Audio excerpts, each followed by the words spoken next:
Irmãos, nós hoje aprenderemos várias lições nesta passagem, perfeito? Alguns cuidados que nós temos que tomar, principalmente quando nós fizemos algumas promessas ou nós fizemos alguns pedidos para o Senhor, né? E aí muitas vezes nós nos colocamos e oferecemos ao Senhor algo que Ele não está pedindo para mim e você. Tá? Então nós usaremos muito essa passagem, perfeito? Do capítulo 11 de Juízes. Perfeito? Então antes da gente começar, vamos começar com uma oração então. Peço que você feche seus olhos, se for possível, e baixe sua cabeça. Senhor nosso Deus, muito obrigado, Pai, porque o Senhor nos conduziu até aqui, o Senhor tem cuidado de tudo até aqui. Pai, perdoa, Senhor, pelos nossos pecados, Pai, perdoa pelas vezes que fizemos as coisas ao contrário daquilo que o Senhor deseja, pelas vezes que somos fracos, Pai, e não fizemos a Sua vontade. Pai, nos faz cada dia mais sensíveis à Tua palavra, Senhor, ao entendimento do que é o Seu desejo, e nos fortifica, Pai, para que possamos executar a Tua vontade em nossa vida. Sabemos, Pai, que estamos na carne, muitas vezes não é tão simples, mas com o Senhor ao nosso lado, o Senhor caminhando junto com nós, nos fortificando, nós conseguiremos, não tenho nenhuma dúvida disso. Pai, conduz toda a palavra de hoje, Senhor, que tudo seja do Teu agrado, tudo seja de acordo com Tua vontade, que cada um de nós, Pai, possa sair daqui mais entendedor da Tua palavra, que possamos replicar aquilo que aprendemos, Senhor, daquilo que o Senhor deseja e nos ensina, Senhor. É isso que eu te peço, Senhor, em nome do Teu amado Filho Jesus. Amém. Irmãos queridos, então, a partir do versículo 1, então nós veremos um homem, tá? Agora, chamado Jefté, e ele tem é um homem, nós vamos ver, que nasce, né, de uma prostituta. Ele vem no que nós talvez diríamos hoje, né, às margens da sociedade, né? Perfeito? Que a gente tem muito essas palavras bonitas, né?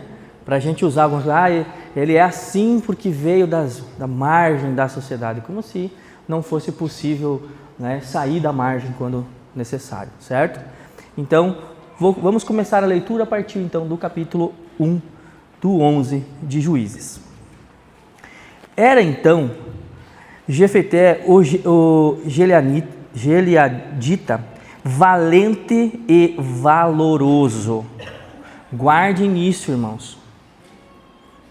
Apesar de tudo o que eu e você iremos ler, este homem, ele era um homem valente e valoroso. Ele era um homem, não era qualquer homem. Ele era um homem, sim, diferenciado, de valores. Né? E aí olha só, o seu pai era Gileade, a sua mãe era uma prostituta. Também a mulher de Gileade lhe deu filhos, aos quais, quando já grandes, repeliram Jefté e lhe disseram: não herdarás nada da nossa família, porque és filho de outra mulher. Então Jefté fugiu da presença dos seus irmãos e habitou na terra de Tobi, onde homens levianos se ajuntaram a ele e o seguiram. Aqui, essa passagem me faz lembrar muito de Davi, né? Não sei se vocês se recordam de quando Davi estava fugindo de Saul, que também muitos devedores, né, e homens que também andavam às margens da sociedade se juntaram a ele. Então agora eu e você estamos vendo aqui um homem, né, valente, valoroso, perfeito? Um filho rejeitado. Tinha tudo para dar errado. Tudo para dar errado. Né? Porque afinal de contas, eu e você somos moldados aonde nós estamos, e eu concordo com isso de certa forma, porém eu e você temos a liberdade de entender e fazer, principalmente eu e você que estamos aqui, aquilo que Deus deseja. Independentemente de onde você vem, de onde você estudou, da família que você tem, do trabalho que você faz, da atividade que você tem. Eu e você não temos justificativa nenhuma para ficar nos vitimizando na sociedade. Eu e você moramos em um país que nos permite ainda, hoje, falarmos do Senhor, permite ainda que nós tenhamos condições de nos alimentar e alimentar a nossa família. Basta eu e você termos vontade.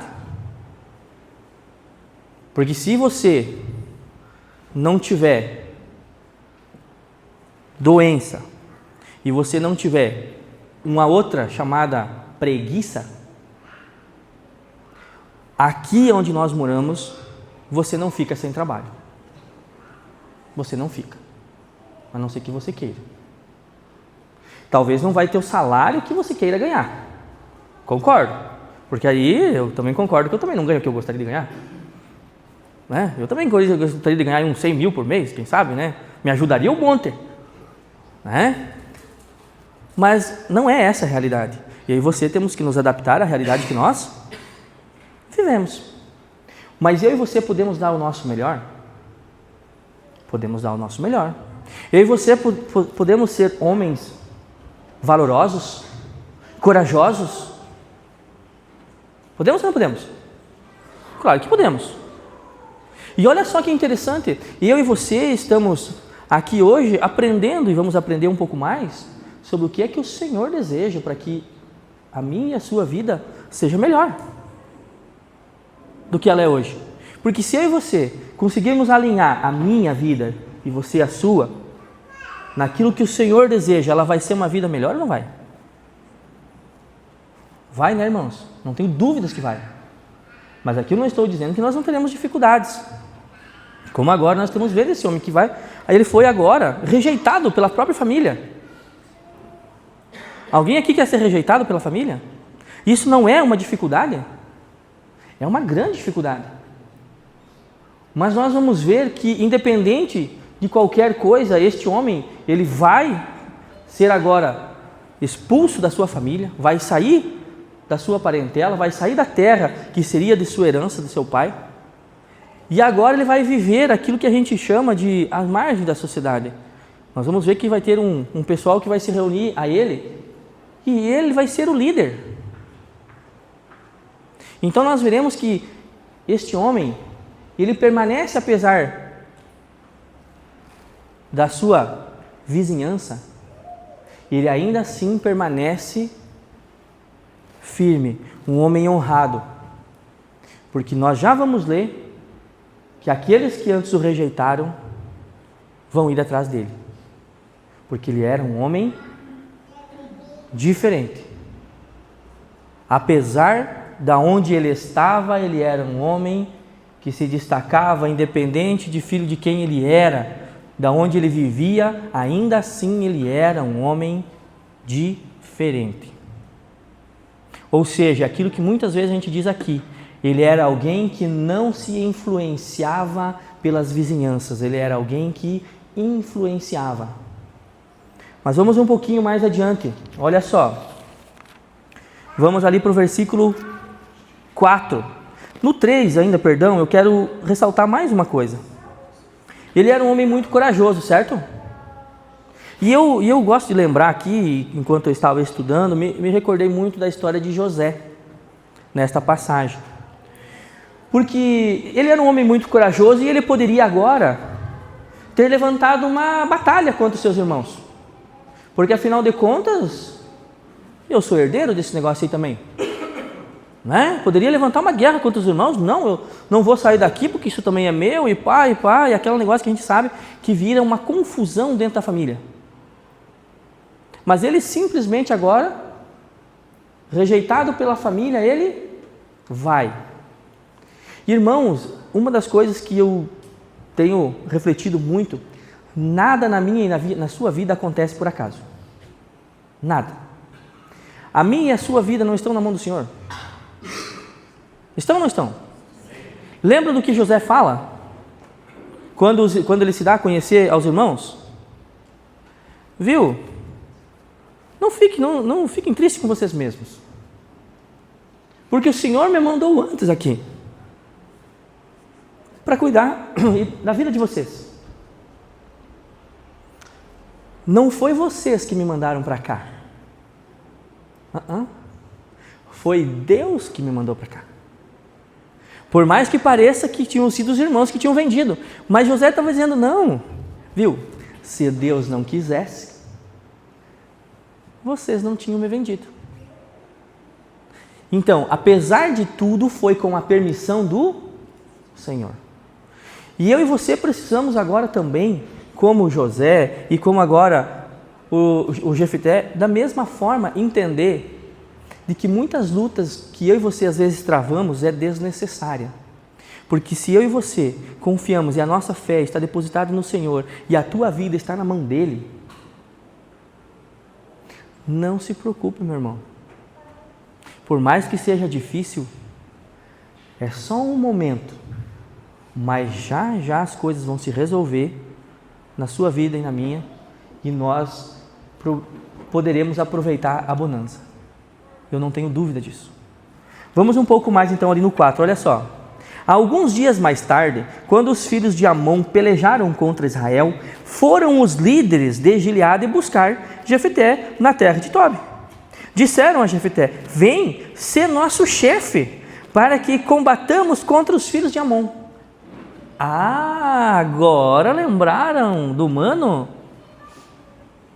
Muitas vezes aqui, eu gosto de lembrar dos nossos familiares, porque muitas vezes eu e você, e não é isso algo que acontece com todo mundo, né? Mas acontece em muitas famílias, agora que você virou crente, né? E você não bebe mais, e você não faz mais arruaça, e você não fica incomodando os vizinhos com a tua música desagradável, né? Porque só é agradável para tu, porque para os outros não é, né? Todo mundo acha que tem o bom gosto. Todo mundo acha que tem bom gosto, né? Mas na verdade, você só incomoda os outros. É essa a realidade. E aí então agora os teus parentes, não, mas cara, que chato que virou esse cara. Que chato que tá esse fulano. Gente, não bebe mais, não escuta mais música, não gosta de ficar ouvindo piada suja.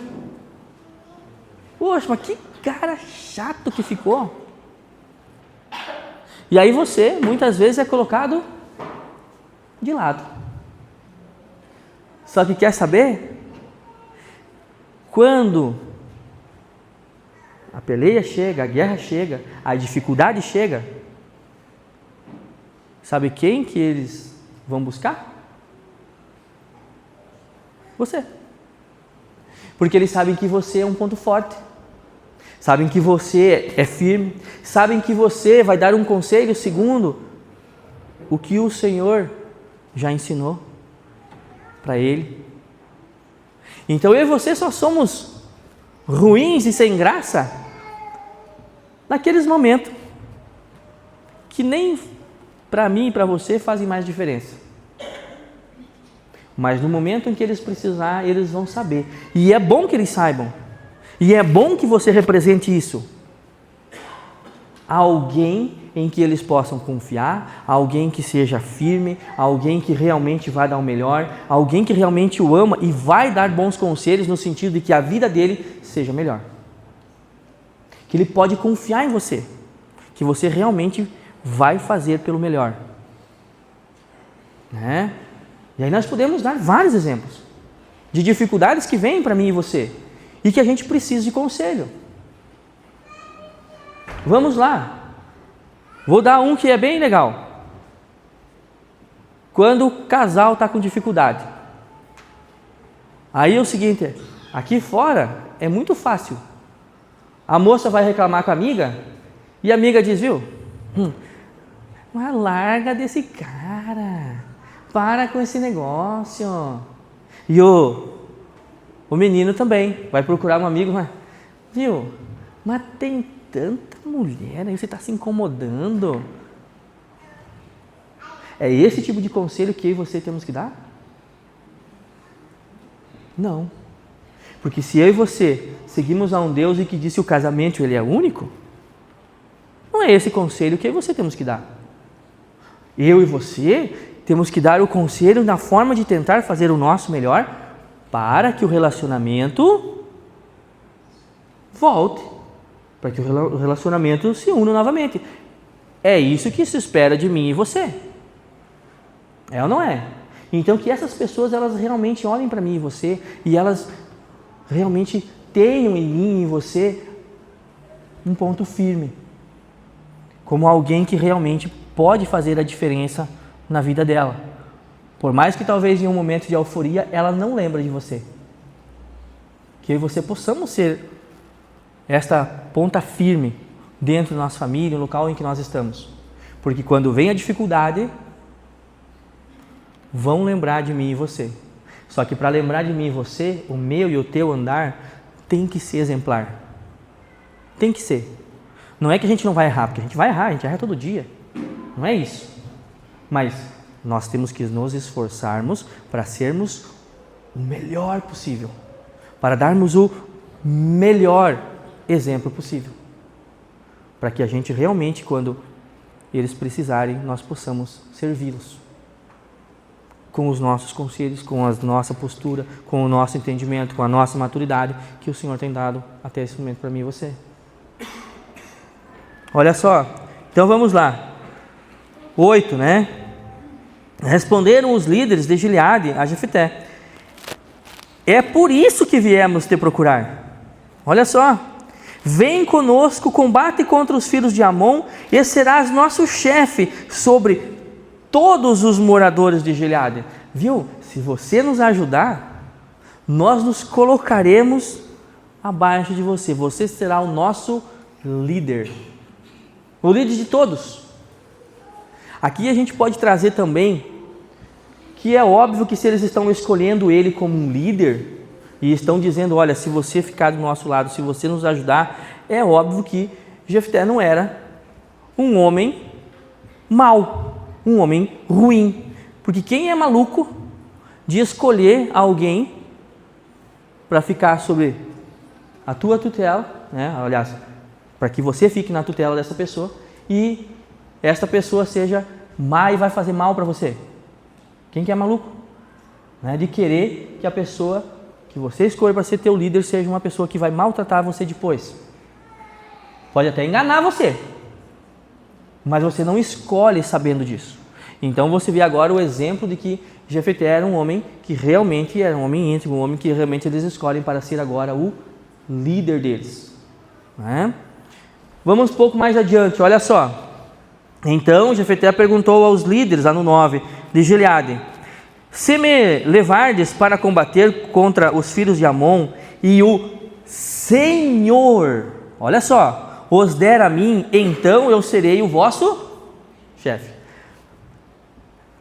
Deixa para Joe, já que vocês querem que eu vá, eu vou. Né? Deixa para mim que eu sou o cara. É isso? Não. Ele está dizendo, se o Senhor me der, se o Senhor me der, então aí sim eu aceitarei e serei o chefe de vocês. Então Jefté tinha consciência de que ele só conseguiria obter a vitória se o Senhor quisesse. Só se o Senhor quisesse. Do contrário, ele não seria vitorioso.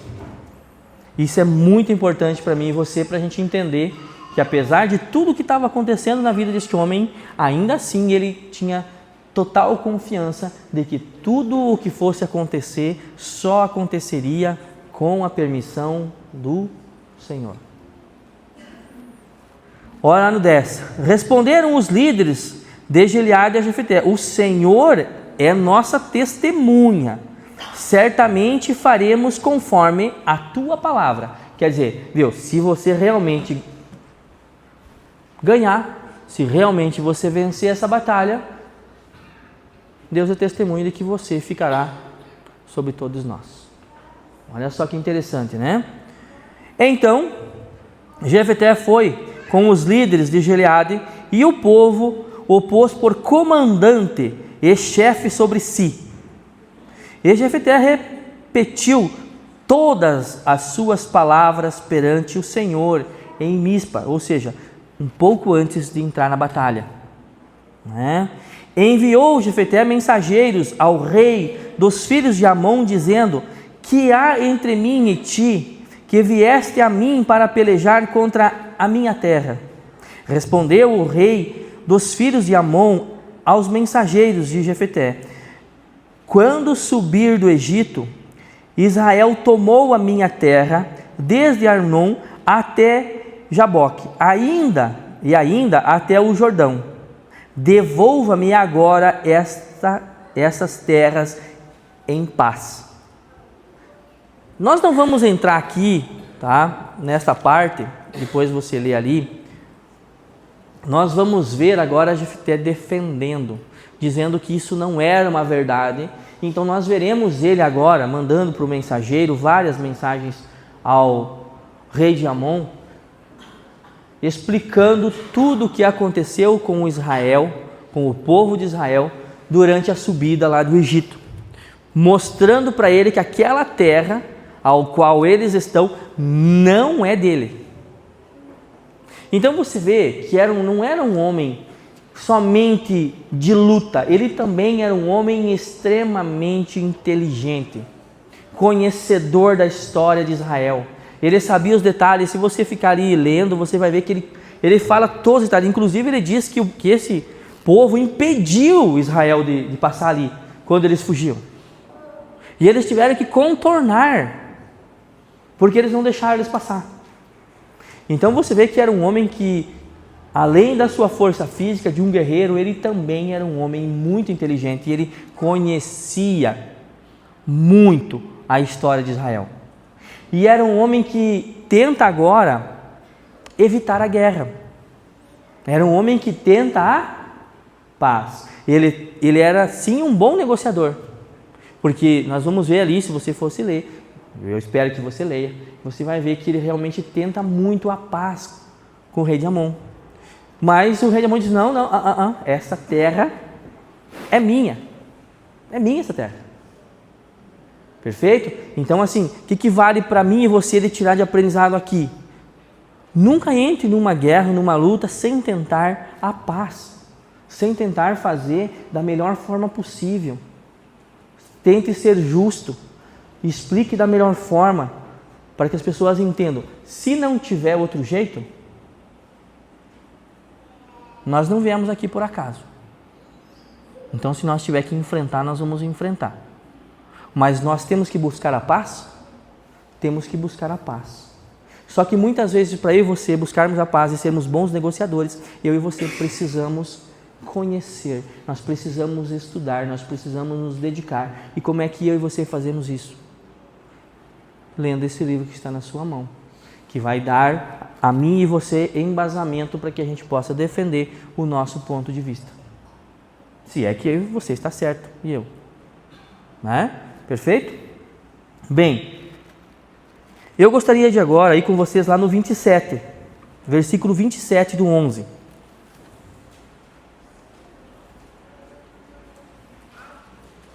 Olha só o que diz lá no 27. Eu não pequei contra ti, porque aqui já é o final, tá? Perfeito? Então, eu não pequei contra ti, mas tu fazes mal em pelejar contra mim. Jefté falando para o rei de Amon, tá? Porém, eu não pequei contra ti, mas tu fazes mal em pelejar contra mim. O Senhor, que é juiz, julgue hoje entre os filhos de Israel e os filhos de Amon. O rei dos filhos de Amon, porém, não deu ouvidos à mensagem que Jefté lhe enviou. E aí, olha só, a partir do 29. Então o Espírito do Senhor veio sobre Jefté. Passou ele por Gileade e Manassés. Chegou a Mispa de Gileade e dali foi ao encontro dos filhos de Amon.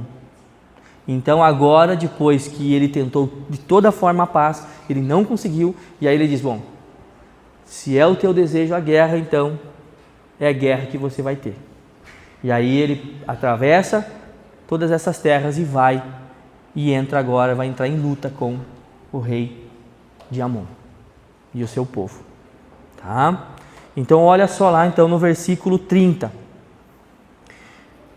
O rei Jefté fez um voto ao Senhor: se totalmente entregar os filhos de Amon nas minhas mãos, qualquer que sair da porta da minha casa me vier ao encontro, voltando eu vitorioso dos filhos de Amon, esse será do Senhor, e o ofertarei em holocausto. Ou seja, o que ele está dizendo? Olha, eu vou para a guerra, se eu for vitorioso, na minha volta, o primeiro da minha casa que sair, aquele que sair ao meu encontro, este será do Senhor, e eu vou oferecê-lo em holocausto. Veja que agora a coisa complicou. Ele está oferecendo a Deus algo que Deus nunca pediu. Se eu e você formos entrar, e já entramos, tem Deuteronômio, Levíticos fala alguma coisa, Deus nunca permitiu ao seu povo sacrifício humano. Nunca. Porque é que agora Deus iria dar a vitória a um homem por causa de uma oferta de sacrifício de uma pessoa. Eu e você temos que tomar muito cuidado com aquilo que eu e você nos comprometemos com o Senhor. Porque, irmãos, você pode continuar lendo aqui, em momento nenhum o Senhor pede sacrifício de alguém. Em momento nenhum. E muitas vezes eu e você, em um momento de euforia, de dúvida, nós nos propomos a fazer coisas para Deus que Deus não quer. E quando nós fizermos isso, tenha certeza de que haverá consequências. E para esse homem você vai ver que as consequências são gravíssimas por causa dessa promessa. O Senhor vai dar a vitória a ele? Vai. Só que ele não esperava quem vai sair da casa ao seu encontro. E isso é muito triste. Muito triste. Porque eu e você tentamos muitas vezes negociar com Deus. E eu e você não temos nada que Deus queira, a não ser a nossa fidelidade a Ele. Só isso. Veja bem. Agora, vamos para o 32. Assim, Jefté foi combater os filhos de Amon, e o Senhor os entregou nas suas mãos. Então agora ele é um homem vitorioso. Vitorioso. Ele vence essa guerra. E agora, depois da vitória, ele vai voltar para casa. E aí quem será que será a pessoa que irá sair ao seu encontro? Olha só, muito triste. Jefté feriu lá no 33, com grande mortandade, desde Aroer até chegar a Minite, 20 cidades até Abel-Queramim. Assim os filhos de Israel subjugaram os filhos de Amon. Vindo Jefté a Mispa, a sua casa, a sua filha lhe sai ao encontro com adufes e com danças. Olha só, feliz com a vitória do pai. Era ela filha única. Não tinha ele outro filho ou filha. Ela sai feliz com a vitória do pai, festejando, dançando que o pai havia vencido. E aquilo que era para ser festa agora, aquilo que era para ser alegria, vira tristeza. Olha só, irmãos, aquilo que era para ser conquista, vira desgraça, né? E eu e você precisamos tomar cuidado com o que nós prometemos.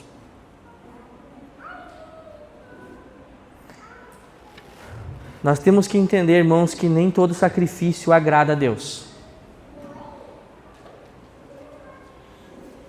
Será que muitas vezes eu e você não fizemos sacrifícios que não estão agradando a Deus? Por que eu te chamo a atenção para isso? Porque muitas vezes eu e você nos sacrificamos em coisas que Deus não está pedindo para eu e você nos sacrificarmos.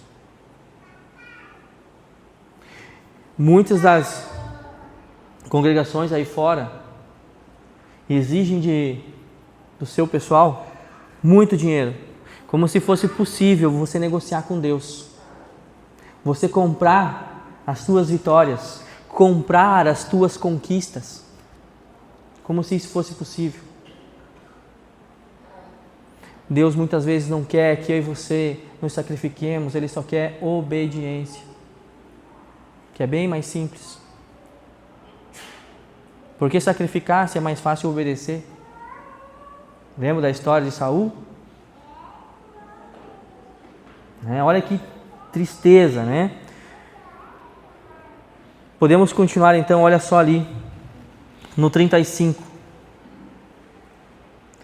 Quando a viu, rasgou as suas vestes e disse: Ah, filha minha, muito me abateste, és a causa da minha calamidade, porque fiz voto ao Senhor e não tornarei atrás.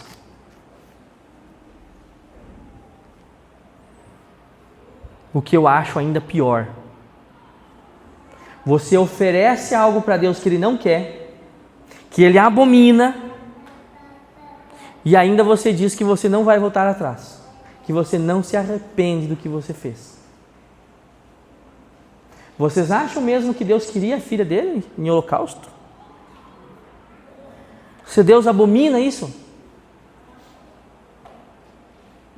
Eu acho que o segundo erro é pior que o primeiro. O voto e agora o cumprimento do voto com algo que Deus abomina. Mas Ele disse que não vai voltar atrás. Por isso que eu e você temos que tomar muito cuidado com os votos e com as promessas que a gente faz, porque uma vez que a gente promete, sim, a gente tem que cumprir com a nossa palavra. Mas será mesmo que este não era o momento de arrependimento e não de cumprimento de palavra? Porque se ele conhecia, e é óbvio que ele conhecia muitas escrituras, ele deveria saber claramente de que Deus não aceita holocausto de pessoas. O Senhor sempre quer que um inocente morra no lugar do pecador. Essa moça é inocente? Ela é pecadora como eu e você. O Senhor sempre disse que é necessário um inocente para o sacrifício. E agora Ele não volta atrás. Ele realmente vai cumprir com aquilo que Ele prometeu. Aí olha só lá no 36, que eu acho fantástico a resposta que essa moça dá. Porque eu não sei quem conseguiria dar uma resposta como ela dá. Não sei.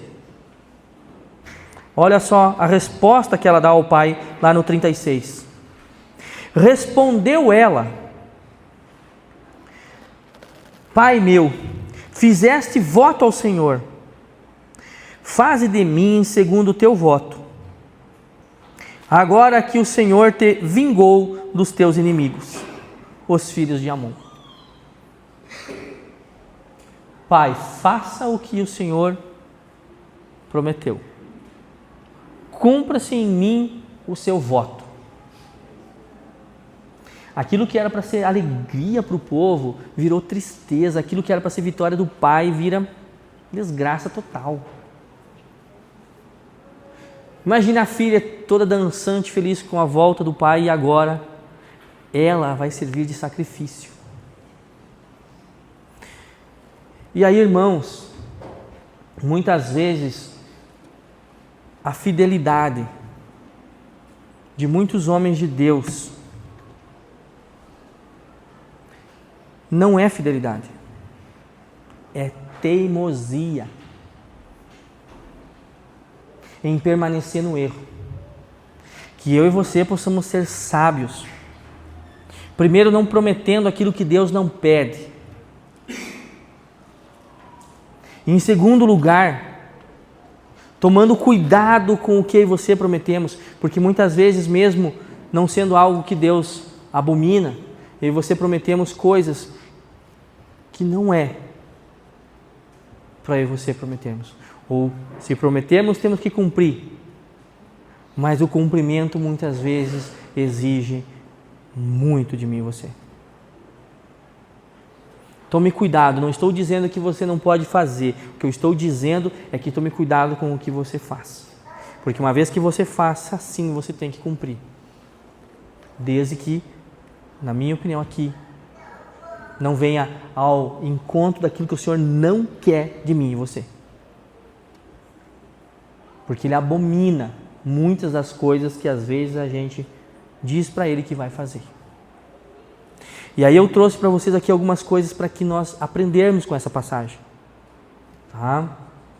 Olha só, eu e você, e a gente falou muito disso já, em outros momentos também, eu e você temos que ser valentes e corajosos para fazer aquilo que o Senhor deseja de mim e você.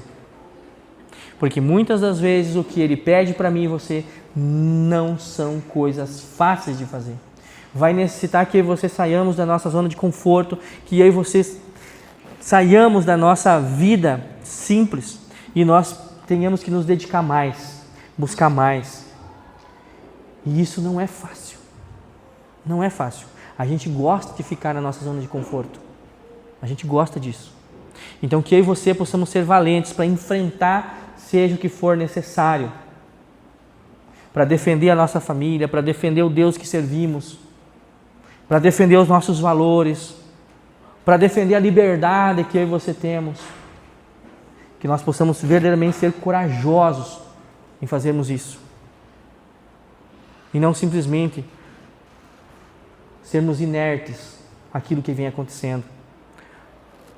Que também eu e você não entremos em lutas desnecessárias.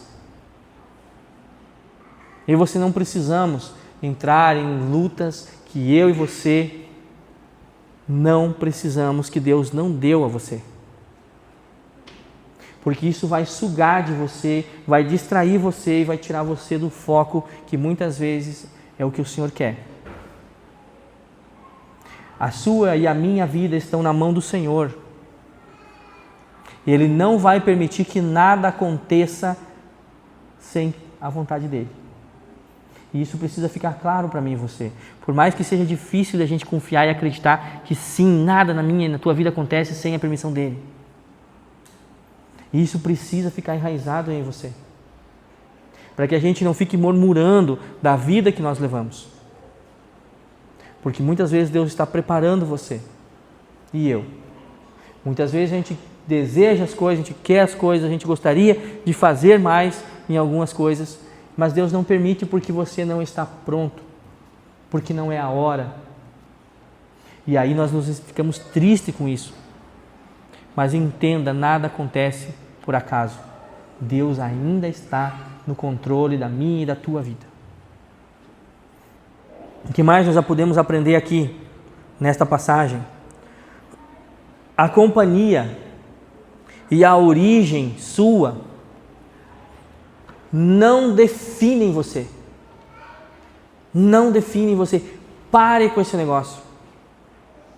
Ah, meu pai era bêbado, eu vou ser bêbado. Ah, meu pai fumava, eu vou fumar. Ah, o meu pai falava palavrão, eu vou continuar falando. Ah, não. Não. Você não tem essa liberdade. Pare com isso. Você precisa evoluir de acordo com o que o Senhor deseja de você. Você precisa. Eu nasci assim, você assim. Não. Não. Você nasceu assim, mas você não pode continuar fazendo aquilo que vai contra o que o Senhor deseja. Não pode. Você não pode.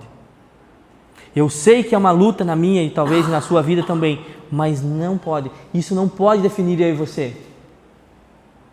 Aonde você está, no teu trabalho, na escola, nos parentes, na vizinhança, isso não pode definir você. Você pode morar no meio de uma favela onde só os caras vendem droga porque você não tem outro jeito de sair de lá. Não importa. Você ainda tem que continuar sendo diferente, você precisa continuar sendo íntegro de valores. Você não pode se contaminar. Você está lá na escola, você está na faculdade, você está no teu trabalho, você não pode se contaminar. Porque eu e você somos diferentes. Não importa com quem eu e você estamos andando ou está do nosso lado. Eu e você somos diferentes. É eu e você que temos que influenciar os outros. E não nós sermos influenciados. É óbvio que se eu e você pudermos escolher onde que nós andamos, é claro que sim, não podemos andar com esse tipo de pessoas e nessas situações. Mas se eu e você não tivermos escolhas, eu e você somos diferentes. Eu e você não podemos ser definidos por estas coisas. Porque muita gente diz que é daquele jeito por causa de onde nasceu ou por causa de onde vive. E eu e você não temos essa liberdade. Não temos, porque você temos aprendido que isso não deve definir eu e você. Não deve. O que mais nós podemos aprender aqui? Quem permanece fiel e firme será lembrado. Em algum momento será lembrado. Se eu e você nos mantivermos firmes, fiéis aos nossos valores, ao nosso Deus, aquilo que nós falamos, eu e você em algum momento seremos lembrados. Não tenho dúvida nenhuma disso. Que as pessoas lembrarão de mim e você. Naquele momento, eles vão dizer, poxa, aquela pessoa, aquele meu amigo, aquele meu parente, essa pessoa é a pessoa que vai poder me ajudar e que vai ter uma palavra sábia para me dar. O que mais nós podemos tirar aqui dessas passagens? Já comentei um pouco com vocês, se vitimizar não resolve o teu problema. Entenda isso, que você se fazer de vítima não resolve o teu problema. Se nós estivéssemos agora aqui, GFT, se fazendo de vítima, no máximo ia ter uma que outra pessoa que ia sentir dó dele. Por alguns momentos. Mas ninguém quer estar perto de uma pessoa assim. Que está sempre se vitimizando. Oh Deus, oh vida. Não dá. Eu e você não somos vítima nenhuma. Eu e você. Quem é o nosso Pai? O Criador de tudo. E eu e você achamos que nós somos vítimas de alguma coisa? Nós não somos vítimas. Me perdoe, irmãos, mas eu e você não somos vítimas de nada. De nada. Pare de se vitimizar na tua vida. Pare com isso. Você não é vítima e isso não resolve o teu problema. No máximo chore uma noite e no outro dia coloque um sorriso no rosto e de novo. E de novo. E de novo. Eu e você fomos feitos verdadeiramente, eu acredito muito nisso, eu e você fomos feitos para ser vencedor mesmo. Vencedor em Cristo Jesus. Não fomos feitos para ser perdedores. No sentido da palavra de Deus, eu e você. Não estou dizendo que eu e você agora temos que ter o maior sucesso do mundo, como está aí fora, com dinheiro e tudo mais, não. Mas eu e você somos vencedores em Cristo Jesus. Você não tem uma vida eterna do lado de Cristo, de Deus, o Criador? Você não é vencedor? Tem alguém mais vencedor que isso? Ter uma vida eterna com o Todo-Poderoso Criador? E aí a gente fica se fazendo de vítima. Não vai resolver o teu problema. Pare com isso. Eu e você não viemos aqui, não estamos aqui com o Espírito de Deus dentro de mim e você para nós ficar se vitimizando. Eu e você somos muito mais nós. Nosso Pai é o Criador de tudo. Pare com esse negócio. Eu e você temos que dar o nosso melhor em tudo. Demonstrarmos para os outros quem nós somos. Que nós somos corajosos. Que nós somos firmes na palavra. Que nós somos fiéis, justos. É assim que as pessoas têm que ver você. Que nós sejamos honrados com a nossa palavra. Que as pessoas olhem para mim e você, viu? Esse cara aí, viu daquela igreja lá, sabe? Que é dos semeadores lá. Viu? Esse cara aí, é que nem antigamente, eles são tudo do bigode. Você não precisa nem fazer contrato nenhum, os caras cumprem com o que falam. É óbvio que você pega o papel, tá? E assina o outro papel lá. Estou dizendo que é assim que eu e você deveríamos ser conhecidos. É assim que nós deveríamos ser conhecidos. Então pare com esse negócio de ficar se vitimizando. Olha só. Não faça promessa na emoção. Não faça. E espere um pouco. Antes de você fazer a promessa. E aqui vale para os jovens, vale para os mais velhos e vale para o tipo eu, assim, que é um pouquinho mais de jovem. Eu e você, irmãos, queridos e amados, eu e você temos que tomar cuidado com as promessas que a gente faz na emoção. Por quê? Quantas vezes você falou que ama alguém do sexo oposto e tu nunca mais viu? Mas na emoção você, poxa vida, amo você. Nunca mais viu na vida. Amor que tá louco. Cheio de amor. Porque na hora da emoção, a gente fala aquilo que não é para falar. Tenha paciência, tenha calma. Porque no momento certo, aí você vai falar. Seja prudente. Porque na hora da emoção, a gente diz, mas para mim e você depois tem que cumprir. E não tem o que fazer. Na hora da emoção, casa comigo e depois, agora lascou, irmão. Tu pediu, agora tá aí, essa bênção. Tô brincando com você, fantástico. Mas toma cuidado, para que também você não machuque os outros, Não vai me chegar em casa e vai dizer para a esposa, viu, vamos trocar a pia, semana que vem. Poxa, não tem dinheiro para trocar a pia, se lascou. Mas na hora da emoção, falou para a mulher, não, eu te amo, eu vou te dar uma pia nova, porque aquela lá está velha. Daí não deu. Toma cuidado, eu estou brincando com você para que você guarde a tua memória, para que você não faça promessas que você não pode cumprir. Porque daí fica difícil para você. Daí você fica uma pessoa sem palavra. Então toma cuidado. Toma cuidado. Porque a gente quer fazer coisas na emoção que não dá. Você vai lá comprar o carro, você vê que é lindo, maravilhoso, meninas, aquele vestido que parece que foi feito para você. Daí na emoção, não, eu vou levar para casa hoje. Daí leva para casa, a mulher tem que devolver porque não tem dinheiro para pagar. Não dá. Aquela parcelinha, que vai todo o teu salário e mais um pouco. Não dá. Mas na emoção dá vontade de levar o carro para casa, o vestido? Dá ou não dá?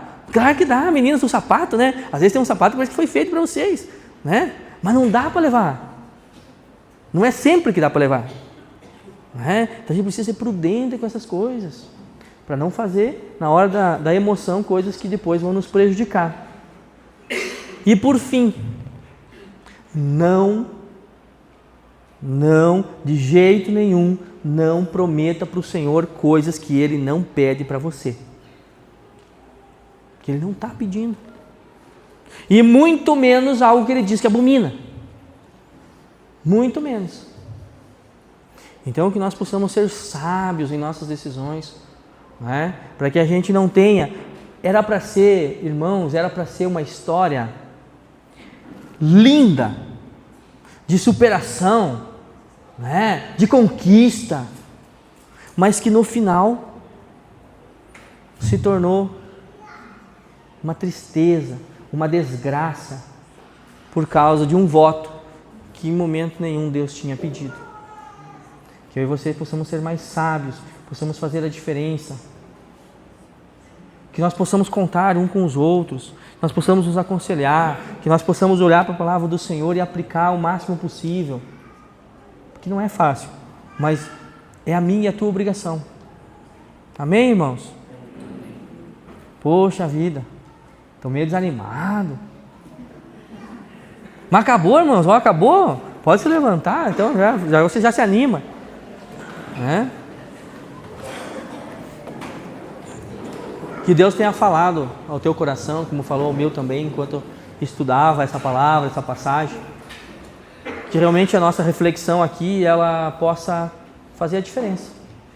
Que nós possamos olhar para a palavra do Senhor, possamos olhar para a nossa vida, fazer uma reflexão e possamos a cada dia melhorar mais, de acordo com o que o Senhor deseja de mim e você.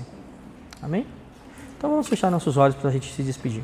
Senhor nosso Deus, muito obrigado, Pai, novamente pela Tua palavra, novamente pelo Teu amor, pelo Teu carinho, pelos exemplos que o Senhor tem deixado na Tua palavra, para que possamos nos aprofundar, refletir sobre o Senhor e entender os Seus valores, entender o Seu desejo, entender, Senhor, que tudo o que façamos, colocamos nas Suas mãos, Pai, porque tudo, nada na nossa vida, Senhor, acontece sem a Tua permissão.